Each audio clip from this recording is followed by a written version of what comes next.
नमस्कार मित्रांनो, मी अमोल आगरकर। आज आपण बघणार आहोत की महापारेषणचे महत्त्वाचे 2 अपडेट्स मला तुम्हाला द्यायचे आहेत, फार महत्त्वाचे आहेत। त्यामध्ये एक मागच्या महिन्यातला आहे म्हणजे फेब्रुवारी महिन्यातला आहे आणि दुसरा आताचं रिसेंटली म्हणजे 4 मार्चचं एक अपडेट आहे। दोनही दिलासादायक आहे, आपल्याला एक संधी देणार आहे आणि त्यामध्ये थोडंफार तुमचं एक आधी त्यांनी महापारेषणनी बरेच यावर ते पुढे ॲडव्हर्टाइजमेंटचे चान्सेस भरपूर आहे आणि हे जे अपडेट आहे ते असिस्टंट इंजिनियर महाट्रान्सको, त्यामध्ये इलेक्ट्रिकल इलेक्ट्रॉनिक्स, त्यानंतर सिव्हिल आणि IT म्हणजे कॉम्प्युटर सायन्स आणि इंजिनिअरिंग या सगळ्या ब्रांचेससाठी ते अलाउ असणार आहे किंवा अप्लिकेबल असणार आहे। आणि टेक्निशियन जी सध्या वॅकन्सी एक्सपेक्ट आहे महापारेषणमध्ये, तंत्रज्ञ, सहाय्यक तंत्रज्ञ आणि असिस्टंट इंजिनियर आणि सोबत इतरसुद्धा ज्या वॅकन्सी 2022 पर्यंत डिसेंबरपर्यंत जे येतील त्या सगळ्यांना हे अपडेट्स अप्लिकेबल आहे।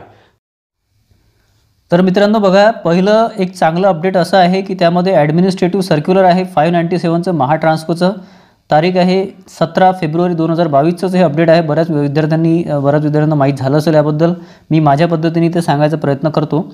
यामध्ये बघा सब्जेक्ट असा आहे की applicability of condition of domicile of Maharashtra state for graduate engineers that is assistant engineer transmission civil telecom IT cadre म्हणजे electrical civil electronics and telecommunication आणि computer engineering cadre post and other entry level post under direct recruitment. Direct recruitment म्हणजे एकच exam आणि selection म्हणजे merit list, no interview no second exam, ठीक आहे। तर या अंडरमध्ये टेक्निशियन म्हणजे महापारेषणमध्ये टेक्निशियनचं सध्या एक्सपेक्टेड आहे वॅकन्सी किंवा रिक्रुटमेंट आणि सेकंड आहे असिस्टंट इंजिनियर आणि इतर काही वॅकन्सी जर निघाल्या तर त्यालासुद्धा हे नियम हा ॲप्लिकेबल आहे। तर तुम्हाला मी इथे वाचून दाखवतो थोडं सर्क्युलर हे। It was under consideration of the management to make applicable the condition of domicile of the Maharashtra state for selection of entry level graduate engineers that is assistant engineer transmission civil telecom IT cadre post etc under direct recruitment now as per approval accorded by board of directors white resolution number so म्हणजे ही आपली official language आहे डिपार्टमेंटची, त्यांनी ऑर्डरचा number वगैरे दिलेला आहे। The condition of domicile of Maharashtra state for selection of entry level graduate engineers that is assistant engineer transmission civil त्यानंतर telecom IT cadre post shall be mandatory under direct recruitment of the MSc TCL। म्हणजे काय, याचा अर्थ काय मित्रांनो तुम्हाला मी इथे व्यवस्थित सांगतो की यापुढे जे काही रिक्रुटमेंट होईल महाट्रान्सकोची, त्यामध्ये असिस्टंट इंजिनियर किंवा टेक्निशियन सहाय्यक तंत्रज्ञ वगैरे आहे किंवा इतर काही, तर त्यामध्ये यांचं म्हणणं असं आहे कारण की यांनी कसं आहे की and the entry level post of under direct recruitment म्हणजे याच्यामध्ये बाकीच्या पण पोस्ट येतात, ठीक आहे। तर यामध्ये महाराष्ट्राचा डोमेसाईल सर्टिफिकेट असणं आवश्यक आहे। डोमेसाईल म्हणजे काय, रहिवाशाचा दाखला थोडक्यात आपल्या मराठी लँग्वेजमध्ये। याचा अर्थ काय आहे की अदर स्टेटचे जे विद्यार्थी आहेत जसं कर्नाटक आहे, आंध्र आहे किंवा तुमचे UP बिहार वगैरे आहेत त्यांना ही ही इथे एक्झाम देता येणार नाही। याचं दुसरं हे असं आहे की जर तुम्ही कर्नाटकातले असाल परंतु तुमच्याकडे महाराष्ट्रातलं डोमेसाईल असेल, बरेच वर्षापासून तुम्ही महाराष्ट्रात राहत असाल तर ते ॲप्लिकेबल आहे। डोमेसाईल ऑफ महाराष्ट्र हे आवश्यक आहे, म्हणजे महाराष्ट्राच्या रहिवाशाचा दाखला हे तुम्हाला असणं आवश्यक आहे, त्याशिवाय तुम्ही फॉर्म भरू शकत नाही। म्हणजे आपली कॉम्पिटिशन फक्त महाराष्ट्र स्टेटमध्ये राहील, महाराष्ट्रातले स्टेटमधले जे विद्यार्थी आहेत तेच फक्त हा फॉर्म भरू शकतील। ही एक चांगली न्यूज आहे मित्रांनो। तर मित्रांनो सेकंड महत्त्वाचं आणि गुड न्यूज आपण म्हणू शकतो, यामध्ये बघा परिपत्रक आहे क्रमांक 600 दिनांक 4/3/2022 म्हणजे रिसेंटली 4 तारखेचं 4 मार्चचं ही सर्क्युलर आहे। महत्त्वाचं सर्क्युलर आहे मित्रांनो। ट्रान्सकोमध्ये ते फार चांगल्या पद्धतीने कार्यपद्धती आहे त्यांची, त्याचा अनुभव ते देत आहे, त्यांना आपल्याला अनुभव त्याचा देत आहे। पहिले त्यांनी गेट कॅन्सल करून डायरेक्ट रिक्रुटमेंट केलं AE साठी, त्यानंतर डोमेसाईल कंपल्सरी केलं, त्यामुळे कसं आहे की महाराष्ट्रातले जे रहिवासी आहेत तेच फक्त हा फॉर्म भरू शकतील, अदर स्टेटचे विद्यार्थी फॉर्म भरू शकणार नाही। ही चांगली गोष्ट आहे महाराष्ट्रातल्या विद्यार्थ्यांसाठी।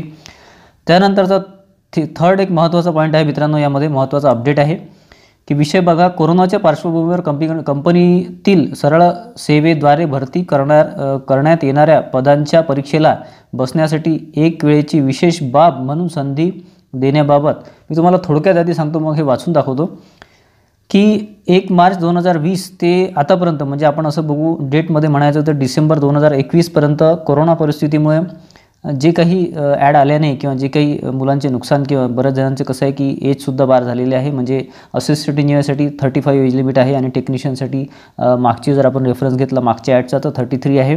तर बऱ्याच विद्यार्थ्यांची एज भारत झालेलं आहे, ज्यांचं 33 होतं किंवा 32 होतं किंवा 35 होतं वगैरे 34 होतं, एईसाठी म्हणतो आहे, त्यांचं एज बार झालेलं आहे. तर त्यांच्यासाठी ही सुवर्ण संधी आहे. बघा काय म्हणतात इथे, तुम्हाला एक थोडक्यात वाचून दाखवतो, कारण की हे बरेच 2-3 पॅराग्राफ्स आहे, त्यामध्ये जो महत्त्वाचा पॉईंट आहे तो तुम्हाला वाचून दाखवतो, कारण बाकी तुम्ही बघू शकता. इथे तुम्हाला इथे इमेज देतो आहे, तुम्ही स्क्रीनशॉट घेऊ शकता. तर यामध्ये बघा, हे पूर्ण काही तुम्हाला वाचून दाखवत नाही, फक्त पहिला आणि सेकंड पॉईंट वाचून दाखवतो.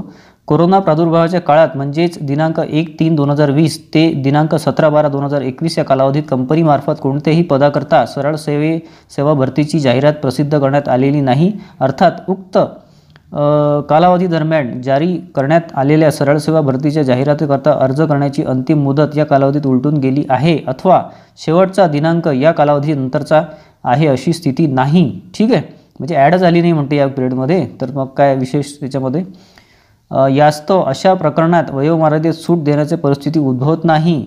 याचा अर्थ काय की या पिरियडमध्ये कुठलीच महाट्रान्सकोची ॲड आलेली नाही, त्याच्यामुळे वयोमर्यादेत शिथिलता देण्याची परिस्थिती निर्माण झालेली नाही म्हणते. परंतु तथापि ज्या उमेदवारांनी संबंधित पदाच्या सेवा प्रवेश नियमाद्वारे विहित कमाल वयोमर्यादा, म्हणजे कमाल म्हणजे काय की तुमची जास्तीत जास्त वयोमर्यादा ओपनसाठी 35 आहे आणि बाकी कॅटेगरीसाठी 40 आहे. एईसाठी म्हणतो मी, सहाय्यक अभियंता, आणि टेक्निशियनसाठी 33 ओपनसाठी आहे आणि 38 आहे याच्यासाठी अदर कॅटेगरीसाठी. ठीक आहे, तर वयोमर्यादा दिनांक 1/3/2020 ते 17/12/2021 या कालावधीत ओलांडली असल्याने त्यांना परीक्षेस बसण्याची संधी हुकली आहे. ठीक आहे, अशा उमेदवारांना दिनांक 31/12/2022 पर्यंत, बघा लक्षात घ्या, 31 डिसेंबर 2022 पर्यंत, म्हणजे यावर्षी डिसेंबर 31 पर्यंत कंपनीकडून प्रसारित करण्यात येणाऱ्या सरळ सेवा भरती दरम्यान जाहिरातीमध्ये अर्ज करण्यास एक वेळची विशेष बाब म्हणून संधी उपलब्ध करून देण्यात येत आहे. याचा अर्थ काय की सपोज तुमचं 35 ने 36 असेल, ठीक आहे,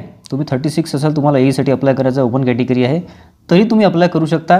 याचं निश्चित जे आहे किंवा काय त्यांनी क्रायटेरिया ठेवलेला एज लिमिटचा ते तर आपल्याला ॲड आल्यावरच कळेल. परंतु तुम्हाला असं तुम्ही कन्सिडर करू शकता ढोबळ मानाने की 1 वर्ष तुम्हाला शिथिलता इथे मिळेल, 1 ते 1.5 वर्ष मिळू शकतं, पण आपण 1 वर्ष पकडू. 35 तर 36 होईल ओपनसाठी आणि कॅटेगरीसाठी 41 होईल, आणि प्लस याच्यामध्ये टेक्निशियनमध्ये सुद्धा त्यांनी 1 वर्ष शिथिल दिला, म्हणजे 33 ते 34 ते करू शकतात. आणि हा बघा मित्रांनो, शासनाचा GR आहे, बघा 17 डिसेंबर 2021चा आहे हा. तर याला रेफरन्स घेऊनच यांनी हे जे आहे सर्क्युलर किंवा परिपत्र काढलेलं आहे महाट्रान्सकोने. तर यामध्ये बघा यांनी एक दिलेलं आहे की एक वेळेची विशेष बाब, म्हणजे कसं की कोरोना काळात जो काही प्रॉब्लेम क्रिएट झाला होता किंवा बरेच जणांचे एज बार झाले, तर ते एकच वेळेची एकच विशेष बाब म्हणून यांनी केलेलं आहे. याच्यापुढे अशी संधी मिळणार नाही. 31 डिसेंबर 2022 पर्यंत ही संधी राहील, जे काही सरळ सेवेमध्ये जे काही भरती निघतील आपल्या महाट्रान्सकोमध्ये. ठीक आहे, म्हणजे हे ऑल पूर्ण महाराष्ट्र सरकारने म्हटलेलं आहे पूर्ण गव्हर्नमेंट एक्झामसाठी, परंतु महापारेषांनी यावर क्लॅरिफिकेशन दिलेलं आहे. त्यांच्या जे एक्झाम्स होतील ते या नियमाप्रमाणे होतील. करतो की दोनही अपडेट्स तुम्हाला दिलासादायक असतील, कारण की एका अपडेटमध्ये त्यांनी एज लिमिट रिलॅक्सेशन दिलेलं आहे. जे काही एज लिमिट असतं त्यामध्ये तुम्हाला 1 किंवा 1.5 वर्ष शिथिलता मिळण्याची शक्यता आहे. त्यामुळे जे आता एज बार होण्यात आहे किंवा झालेले असतील त्यांना हा चांगला चान्स आहे, एक सुवर्ण संधी आहे असं मी म्हणू शकतो. त्यामुळे अभ्यासाला लागा. ते कोणत्याही पोस्ट असो, टेक्निशियन असो की एई असो किंवा सहाय्यक अभियंता जे काही आहे ते. आणि दुसरं म्हणजे डोमेसाईल ऑफ महाराष्ट्र कंपल्सरी केलेलं आहे कोणत्याही पोस्टसाठी महाट्रान्सकोमध्ये.